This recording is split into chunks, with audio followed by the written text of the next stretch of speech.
I have a confession to make. So first and foremost, if you are someone who quote unquote doesn't like marketing, you don't like self-promoting, you don't like putting yourself out there, you feel uncomfortable, um, all of those things. I want to share one, what God shared with me. Number two, I want to let you know that I am exactly like you. Personally, I hate social media. I hate social media with a passion. Okay? Probably, I'm assuming you hate it as well. And that's why you're not promoting. I'm assuming that you feel as though social media is very disingenuous. All right? Now, here's the thing that I was given as revelation, and I want to share it with you so that you can actually look at this from a different perspective. All right? Now, the first thing is that we've all been told that how are people going to find you, right? Unless you are making yourself visible or available. We know of businesses that do well because they have a spokesperson, right? For example, think about Allstate, they have the mayhem guy, right? You think about Progressive, they have Flow, right? That's essentially a brand representative or some type of avatar that represents their brand or their business. And the businesses do that because they've noticed that when there is a individual that people can relate to, or that brings people joy or laughter, that people are more likely to allow that brand to stick, right? State Farm, you got Jake, right, from State Farm, etc. Okay, cool. So we get that, but the question is, why aren't we doing it? And for some of us, you probably have not been able to find someone who's willing to be your Jake at State Farm. Now, the beauty with this is that with AI, and I'll go through this in a later video, using artificial intelligence, using AI, we can create these representatives for our business, okay? But here's the thing. At some point, depending on the size of your business, depending on how you're doing your business, whether it's for lifestyle, for whatever it is, right? You're probably still going to have to get in front of someone, okay? Whether it's the presentation, whether it is raising money, whether it's the big deal, whether it's a Zoom call, you're probably still going to have to get in front of someone. And I want to go ahead and share something with you guys who are in more of a business to consumer space, or maybe even in business to business space, to where you have to quote unquote press flesh. You got to shake hands. You have to be out in front. All right. Now, here's a revelation that I got, and I want you guys to really take time to let this sink in, okay? Now, first and foremost, for those of us that are Christians in the marketplace, all right, how did you, quote unquote, become saved? How do you receive salvation? And so we all know, or many of us are at least told, that you receive salvation based on Romans chapter 10, verse 9, which is to declare or to confess with your mouth that Christ is Lord. And by doing that, openly having that confession, that you are actually at that moment, because you're making that outward confession with your mouth, that you are actually at that moment now going to be translated from a metaphoric dead life to then having a life with Christ, because you're confessing that Christ is Lord, okay? If that is how believers receive salvation, keep in mind that the word salvation, if you choose to look it up, this word salvation is more of a sozo life, which is nothing missing, nothing lacking, all right? So you essentially go from a life without by confessing with your mouth, and then you are actually transferred to a life full of abundance, nothing missing, nothing lacking, okay? Here's how this plays a huge role in marketing, and actually how it plays a huge role in your business, okay? See, many of us in business, we call ourselves professionals, okay? All right, so if you're a professional, check this out. Are you aware that have you ever thought about the word professional? Professional, all right? I'm gonna help you out. For those of us who are maybe driving or something like that. The word professor, We'll talk about the word professor, then we'll go to professional. The word professor, as in someone who teaches something, right? As in you go to college and you're learning from your professor. The word professor comes from the Latin verb profitere, meaning to declare openly or to confess, and is a noun form of professor. Literally, to translate, it means a person who professes or a person who declares their expertise.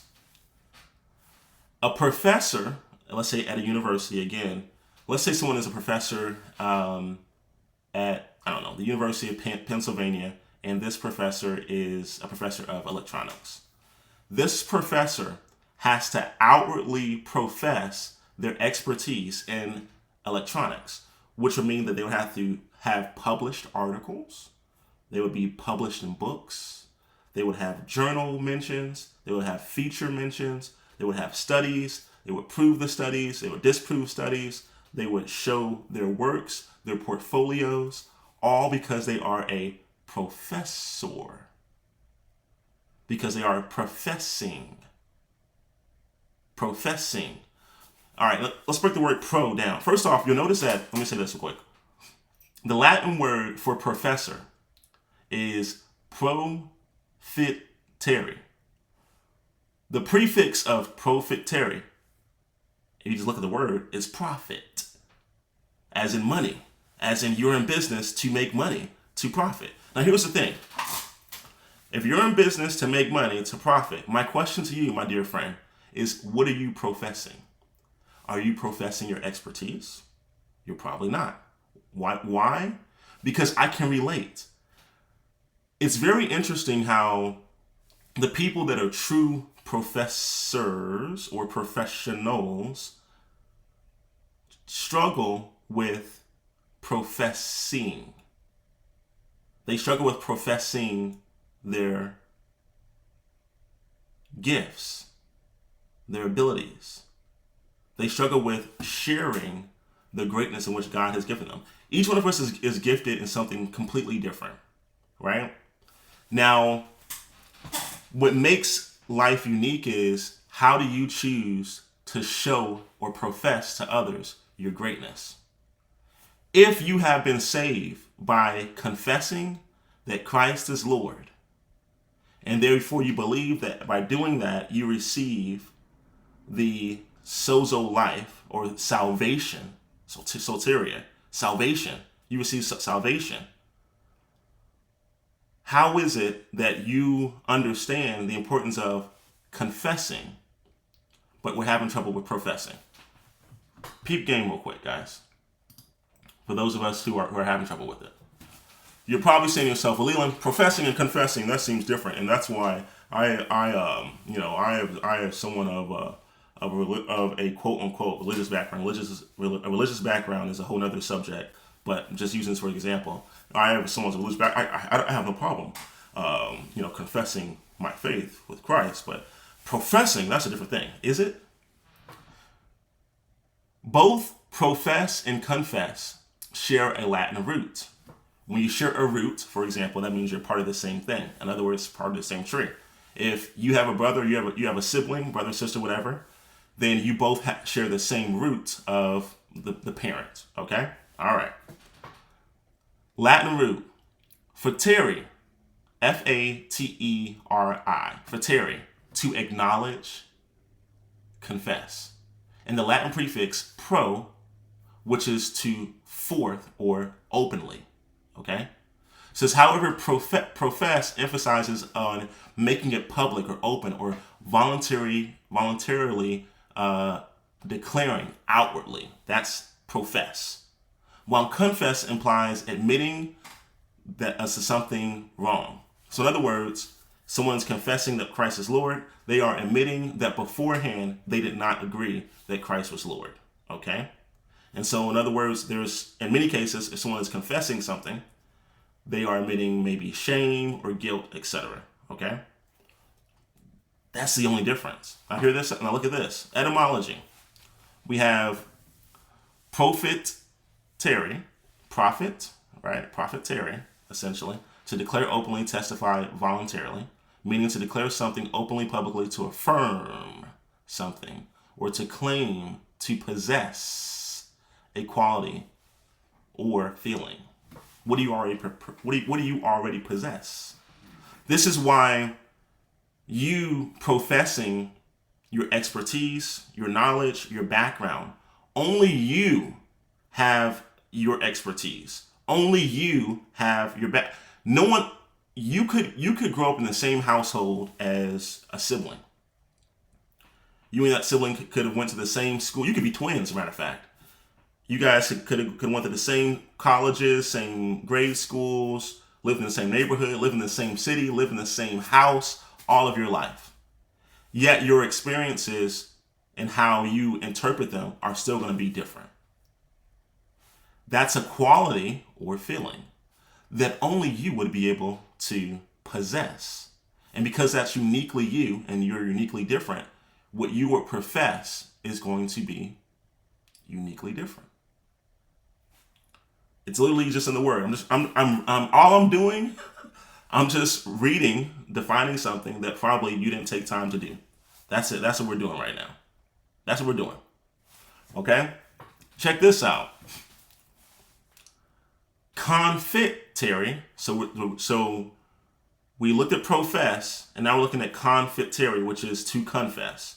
It says it's from the Latin root confittery. So let's get confess. Is to acknowledge fully, which itself comes from profettere, right? So in other words, they're two of the same words, meaning to admit of something wrong. We talked about that earlier, right? And that's why we have people that may say, hey, I want to confess that I've done X, Y, and Z. All right? Okay. Let's get to my beautiful professionals. Those of us who claim to be professionals in our crafts, but we're still choosing not to profess, because professional means you have to do it openly. You have to do it openly. Another example. It doesn't matter how great you are at let's say you're someone who loves to sew clothing together. So you make clothing, right? It doesn't matter how great it doesn't matter how great and how awesome that God has blessed you with the ability to create clothing if you're not willing to share that gift with others. See, you don't become an actual professional until you actually profess outwardly with other people. And so many of us, metaphorically, and we all know that many of us probably know the verse in the Bible that talks about, hey, if you were a light, why would you choose to hide your light under a bucket or under a bed when that light should be standing on top of a hill? We understand that piece when it comes to showing or professing outwardly the importance of being set apart. But many of us are struggling when it comes to actually doing that with our actual businesses. Let's just read. We're going to read. The term professional originates from the Latin verb profettere. We get that. Declare openly, right? Or even to have a vow, right? A vow. All right. Originally, professional referred to someone who had made a public vow or declaration, such as taking religious vows, and by extension, a declaration of skill in a trade. Think about this real quick. Your skill will put you in front of great people, for example, or your gift. And there's a whole other thing in reference to that verse, but think about that. Declaring, so if you're blessed, if you're skilled, in which in many cases for the Old Testament, the word skill is a form of wisdom, right?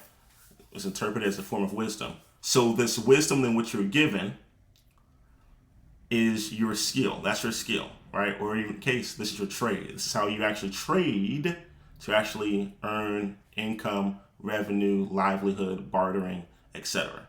That's your skill. That's your trade. That's what you're trading. You're trading that skill, you're trading that knowledge, you're trading that ability, you're trading that special thing, that oomph that you have. You're trading that in exchange for something else. Over time, The meaning evolved to signify someone engaged in a skilled occupation, especially for money. It kind of makes sense because you're trading, and initially, before money was even a thing, you would trade for another thing, aka bartering, right? Hey, I'm good at making T-shirts. You're good at producing or making tires. I want an extra tire.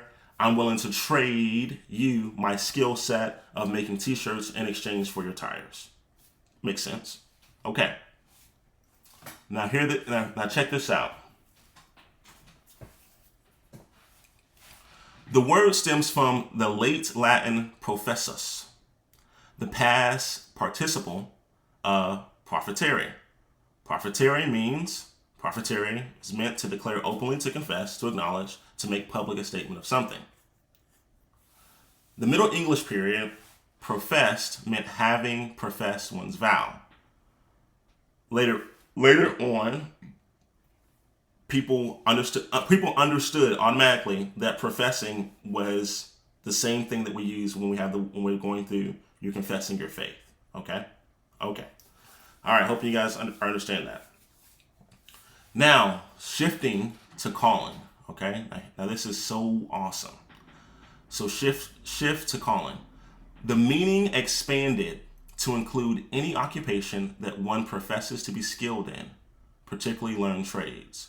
The word professional later acquired its current common meaning of someone undertaking an activity for gain or as a means of livelihood, often in contrast to an amateur. My question to you, my friend, is, are you truly a professional or are you simply an amateur? What would be the difference? How can we view who's a professional, who's an amateur? Well, by definition, the professional professes outwardly and openly about what they're skilled in, which would then mean that an amateur does not. Metaphorically, a professional would be, as an English just said, metaphoric, a professional would be someone who shows their skill publicly. An amateur would be someone who only portrays their skill amongst friends and family. Which one are you?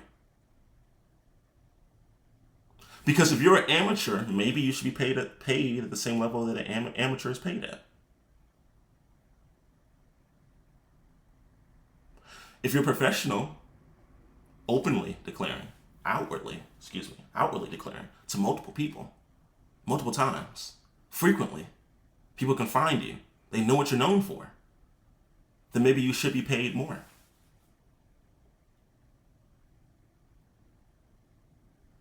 In essence, the word's journey from religious vows and open declarations to specialized paid work reflects the development of formalized, respected occupations.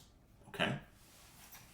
So now we understand profess, confess, professional, professor. Okay?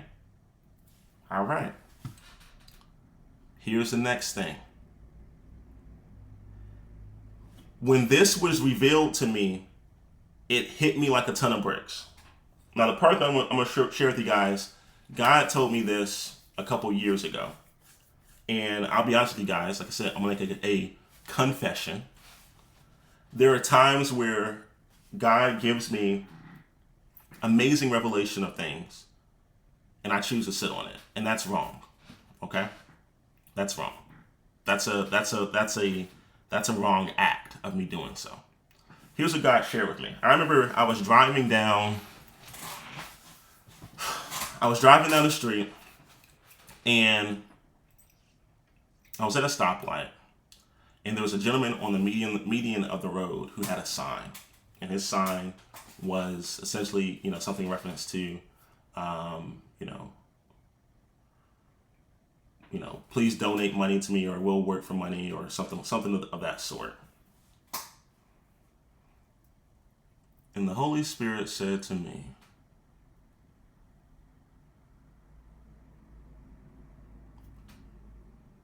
You have a choice right now. You can either choose to be like this man on the median, begging for money, or you can choose to pick up your cell phone and promote yourself.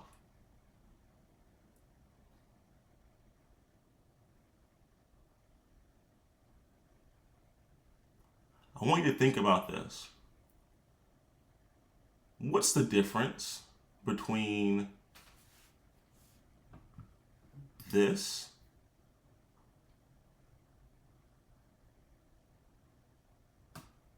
and this?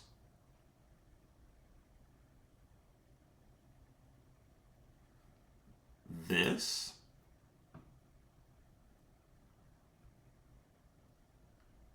and this. What's the difference? God let me know there's no difference. Both are promoting themselves in exchange for money. As a matter of fact, by definition of the word profess or professional, they both are professing something in exchange for something else.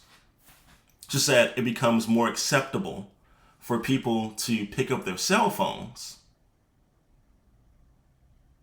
and promote themselves using a camera and the internet. It becomes more acceptable than for people to see someone else technically still promoting themselves in exchange for something.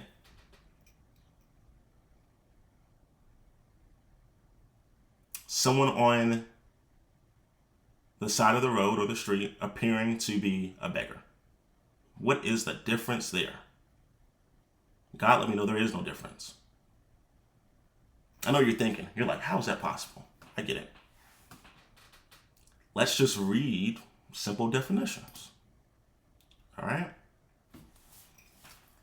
What if I told you that people who are promoting their business on a street, there's actually a word for it. When I was growing up, it was called guerrilla marketing, right? But now they've coined the phrase of street marketing. Whatever you want to use is fine. Essentially, it's the same thing, okay? I'm gonna read it to you. When promoting a business on the street, marketers can use various street marketing or guerrilla marketing techniques, which aim to engage potential customers. Customers are someone who exchange money, okay? AKA trade, right? All right. Potential customers directly in high traffic areas. High traffic areas. The proper name for people performing these activities can vary. It varies, all right? Because some of us call them homeless. It varies. Some of us call them great marketers. So the names, yeah, it definitely varies. The proper name for people performing these activities can vary, including street team members, sign spinners, or even brand ambassadors. Now think about that one. A brand ambassador. Have you ever called a homeless person a brand ambassador? What if everyone was a brand ambassador of something? Wait. Oh, we are. Each person is a brand. And as a matter of fact, if you're someone who is saying that you are a Christian entrepreneur, then I would dare say that your brand is Christ. Maybe, just stating. This is what it smacked me in the face with. I'm gonna read this, and I want you guys to truly hear this first sentence. When promoting a business on the street, marketers can use various street marketing or guerrilla marketing techniques, which aim to engage potential customers directly in high traffic areas. Are you aware that the only thing that makes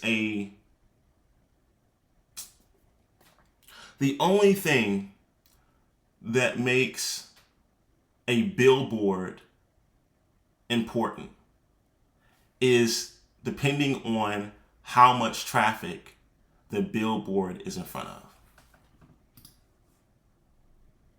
Are you aware of that?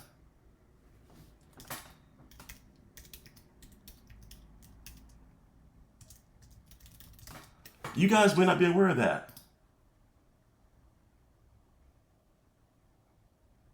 I don't think we're aware. I don't think we as people are aware of that. You know, the only thing that makes Facebook really beneficial, because you know Facebook is free for you to use, right?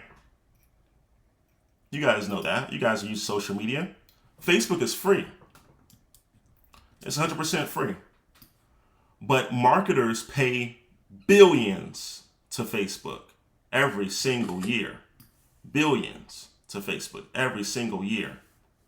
And you know why? Because of the amount of people, aka traffic, that's on social media. Traffic. Many of us are wondering, how can we get more exposure?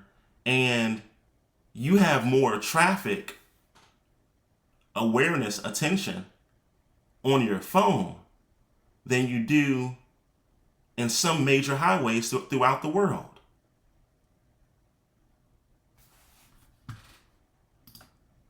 The only reason, in this example of a billboard that we have right here, the only reason that red-headed girl Wendy would even be willing to let her company pay money to put their message, aka words, professing outwardly. You profess using words.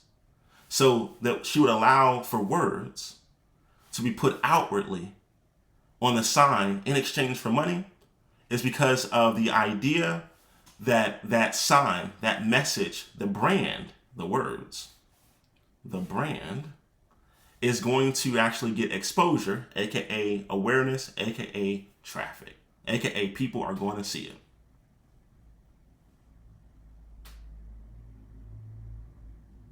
How are people seeing you? Has your message been in front of other eyeballs? Has your message been in front of other people? Has your brand received some type of exposure today? Because when you think about it,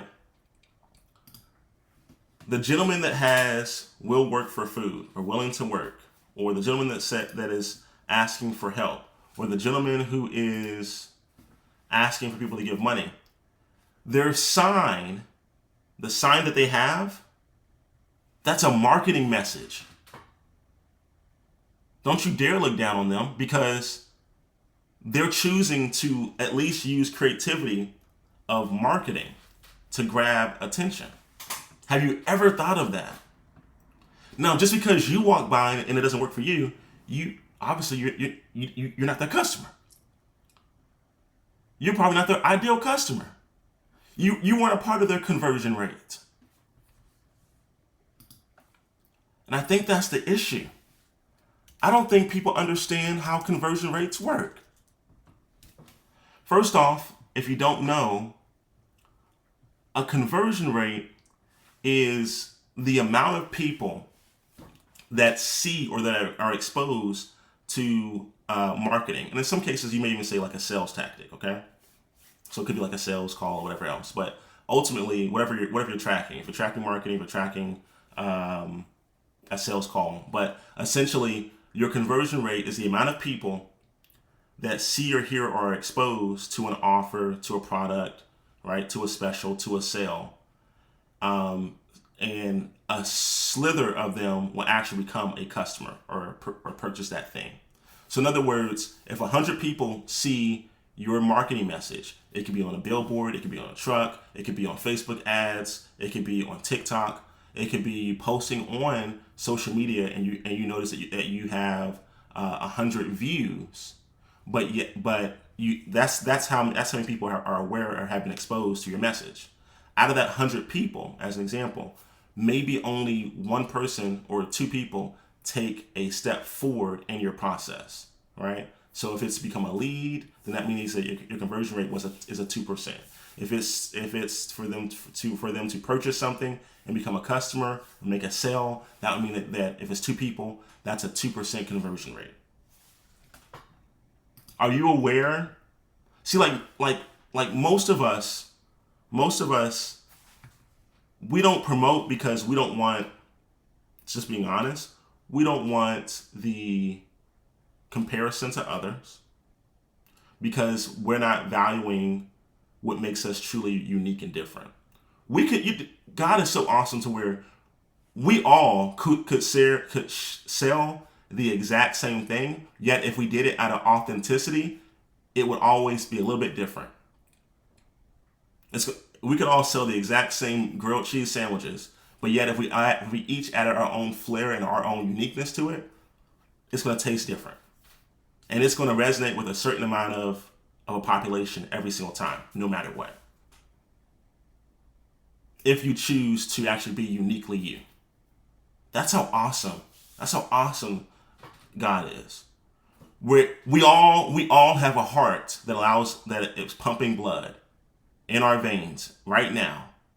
Yet you are still uniquely different from anyone else on the planet. Out of the billions of people that are on this thing called Earth, you are still that much unique. For the mere fact that if we were all cooking the same dish, your taste buds are not going to be 100% the same as mine, because you have unique experiences and backgrounds that form over time that makes every viewpoint, everything that you do, unique to who you are. That's how beautiful this thing is.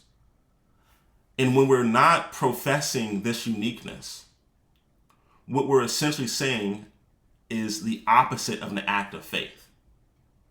See, what I notice is that, and this is what smacked me in the face, you profess is that your profession is actually an act of faith. As a matter of fact, when you confess that Christ is Lord, you don't know that.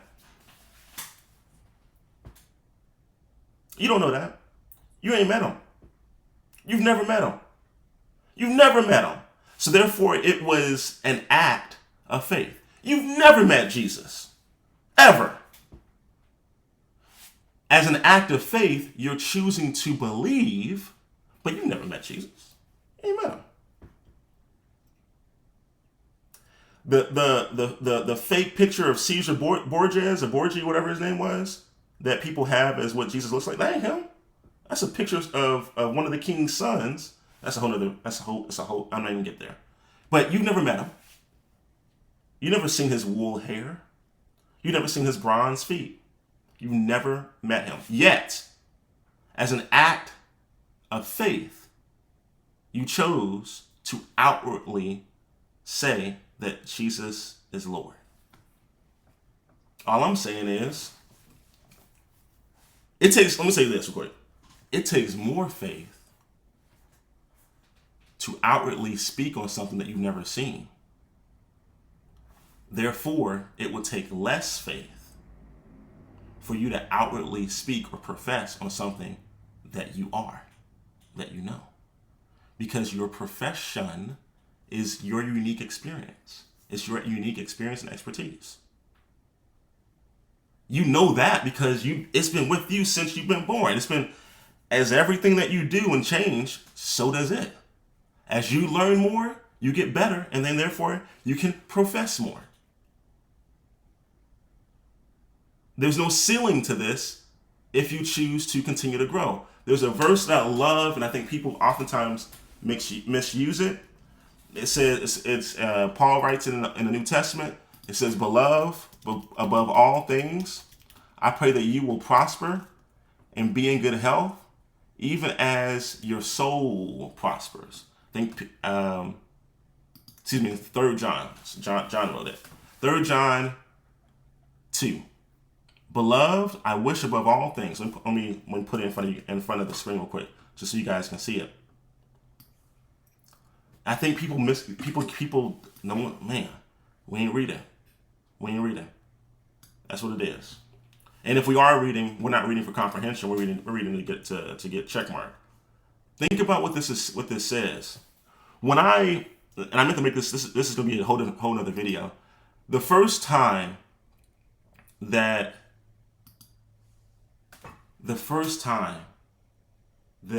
I'm not going to say made, because we don't make money, but The first time that I made over $100,000 in 1 month, I was meditating on two scriptures, and this is one of the two that I was meditating on.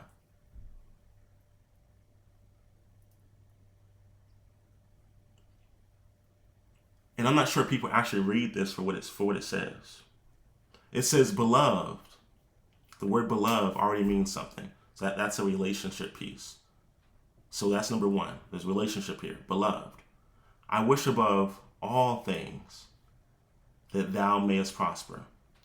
There's a may here because the choice of prospering, you notice as in the rest of this verse, the choice of prospering is not from above, it's from within. In other words, the may, I hope maybe that you'll prosper is because you get to decide that, not someone else. Above, I wish above all things that thou mayest prosper and be in health. So therefore we know it's two different things. Even as thy soul prospers. In other words, for me to get this prosper, and it's a short arm, we'll say prosperity, but it means so much more than that. All right, that nothing missing, nothing lacking. Okay, and that means nothing missing, nothing lacking of life. Period. Okay, but think about this. It means in order for one to prosper, the soul would have to prosper. Maybe you don't know what a soul is. See, like our school community is called soul-driven success, not spirit-driven success. You know why? Your spirit, whether you agree with it or not, whether you're Christian or not, makes no difference. It is what it is. One thing that no one can dispute. Your spirit is perfect. Your spirit is a piece of the ultimate spirit, which is God. No one can dispute that. Point blank, period. We all have the same spirit. We all have the same Father. No one can dispute that. No one can dispute that.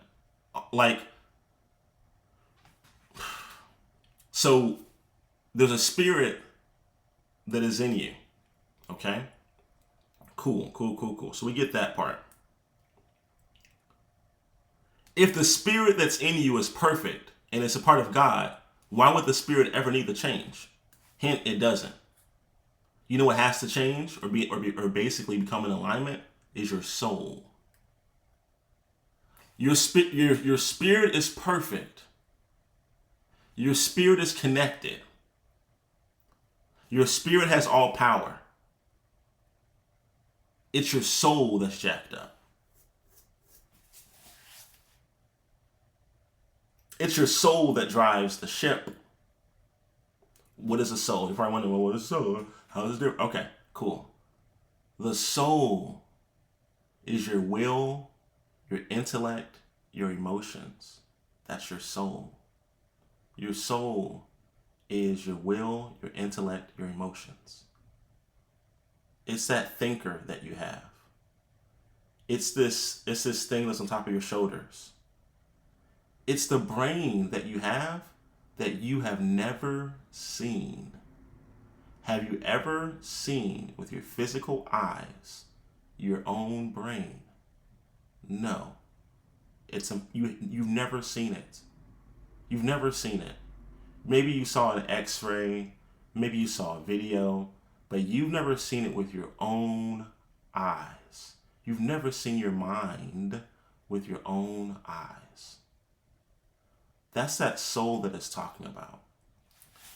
If your soul isn't prospering, or we can just say growing, or becoming in more alignment with that ultimate spirit, which is placed inside of you, it's not allowing that spirit's power to flow through it. Because then it's not just flowing from our spirit to our soul. You want to see a physical representation, correct? So then it has to flow from your spirit to your soul to your physical. If your spirit is perfect and it's on, let's say, this plane. Let's say there's a line right here that say, let's call this level 100. Let's say that's the spirit level, right? Nothing missing, nothing lacking, everything's perfect, level 100. You always have level 100.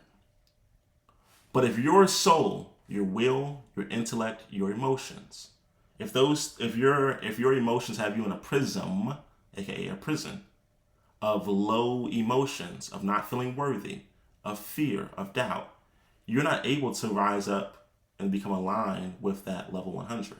So you may stay at, let's say, level 60.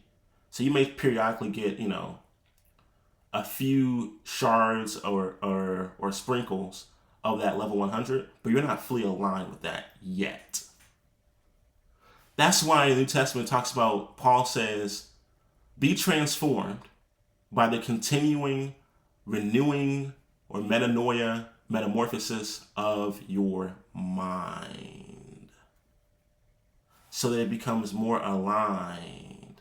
And he says, as you do this, you become more aligned with the mind of Christ, Christos, anointed one. That's what it's talking about.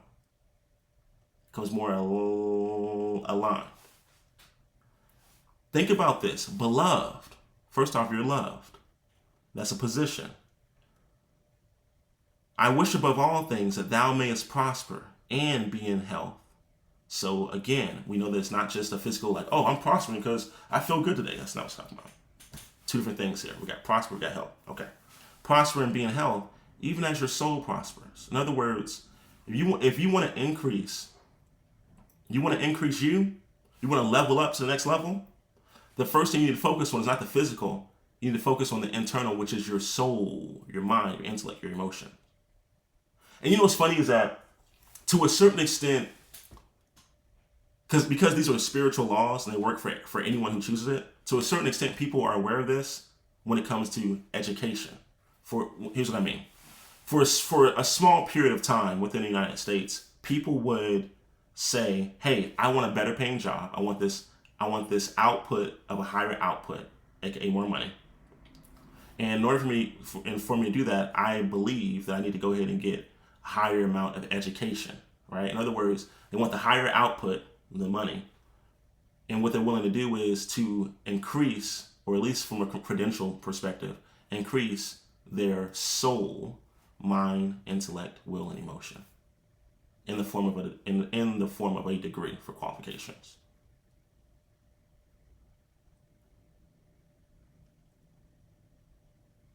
I'm just reading. It's here. The difference here is that we don't take a time to truly be intimate with what we're given. We're treating things like fast food. And then we get fast food results. And then we get hunger pains. Because we're treating things like fast food. Okay? All right, let's land this plane real quick. There's no difference from these men right here promoting themselves on a high traffic area, aka a street, than these contractors and freelancers promoting their profession, outwardly promotion of who they are or what they're good at, what they're uniquely skilled at, than these two. Both have high traffic. Both have a message or words or a sign. Or as we call it in the marketing world, when it comes to advertising, they have a creative. That's what we call ads, right? For those of us who are ad buyers. Right? It's the same. It's the same. The message, the words, the message is also the video. It's the same. It's the same. It's evoking an emotion, which leads to action. That's a whole other video. It's the same. It's the same. Here's a man who said, hey, in exchange for money, for a trade, I'm willing to give my experience and fun of adding joy and laughter to my interpretation of Iron Man, a character, an emotion, In exchange for a picture, I just ask that you give me money. Any amount that you deem cool. Is there a difference between these two? The motive, of course, is different. Obviously, you can read the sign and see the motive. The motive is different. But yet both in execution are the same. Now one is, I believe that one is having more success than the other. That's to be beside the point. But they're willing to exchange something for something. And you're probably thinking to yourself, well, if I give money to this guy, what am I getting from it? When I saw his sign, I got laughter. I did receive something. When I see this person's sign, I do receive something. I just learned something. Or, in even case with this one, when I see this person's sign, there's an emotion that is actually exchanged. I may have an emotion of sorrow for that individual, but that's still an exchange. That's an energy exchange, and then we choose to then put that energy behind a medium that we call money. It's a whole nother video for a whole nother day. This one right here, genius marketing. This marketing right here, this marketing message right here, and you can tell, you see in his bag right here in the left-hand side, the little blue bag, he has multiple marketing messages, aka billboards, aka cardboard that he has wrote words on with a permanent marker. He has multiple marketing messages. What he's saying with this marketing message that I learned from is he's showing competition, for one.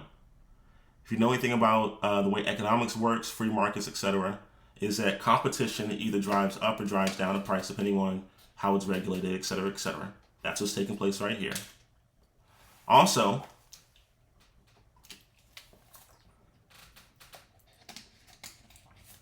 he's gathering attention, which is the best currency that you can have, is attention. So there's always an exchange. Even here, there's an exchange. Because I can watch this man's video, and if I like it, I hit a like button. If I want to add to it, I may add a comment. And what that does is it then vibrates throughout the algorithm, and it's going to share it with more people. There's an exchange. And if I chose to even take it a step further, go to this person's profile and then click on their link or their bio, and then I land on their splash page or landing page, and then I choose to go ahead and enter my email address in exchange for a guide, right, or in exchange for a book, etc. There's another exchange. There's another trade.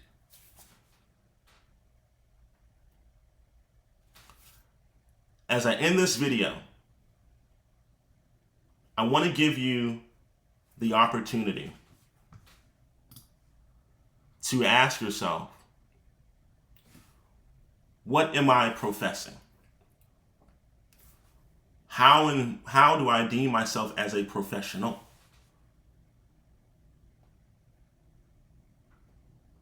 Am I a professional or am I an amateur?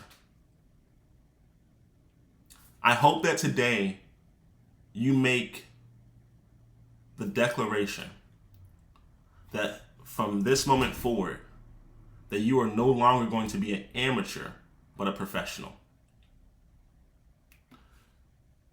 There's no shade in anyone who is an amateur. We all start there. We all start off I started off doing things like doing websites for friends and family, which I hate. I hate doing websites, period. But that was an opportunity, and that's what I did. Okay? But no one is meant to stay a amateur, because at some point you're meant to actually take that walk of faith outside of your house. It's cool to learn how to walk and stumble inside your house, but at some point you need to go ahead and open the door. Open the front door, take that step of faith, cross that threshold, and walk outside. I want to encourage you to walk outside today. Walk outside today. Talk to you in the next one. If this resonated with you, put a like, add a comment. Let me know how and what you are professing. How are you professional? And if you are an amateur, the only difference between the amateur and the professional is that one chooses to walk outside. One chooses to profess outwardly. That's it. The amateur is choosing not to, and the professional does. Here's a cool thing, though.